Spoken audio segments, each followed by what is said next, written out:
इतकं मस्त वाटतंय, शांत वाटतंय. आत्ताशी हे फक्त मंदिर आपण पाहिलं आहे. आपल्याला अजून पुढे जाऊन वाघजाई माता मंदिराचं दर्शन घ्यायचं आहे.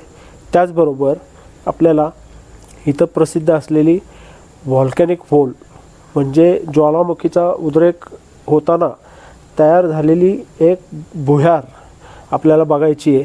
आणि मित्रांनो, आपण आता ह्या भुयारात थोडंसं आतमध्ये जाऊन बघणार आहोत नक्की काय आहे. चला तर जाऊन बघू आतमध्ये. मित्रांनो, तुम्ही बघू शकता की आतमध्ये किती खोल आहे. बरोबर आपल्याजवळ मोबाईलच्या लाईटपेक्षा अशी एखादी लाईट असावी तुमच्याकडे, जेणेकरून आतमध्ये तुम्हाला परिसर तुम्हाला व्यवस्थित शूट करता येईल. तुम्ही हा जो मागे नजारा बघताय तो तर एकदम अप्रतिम आणि विलोभनीय आहे.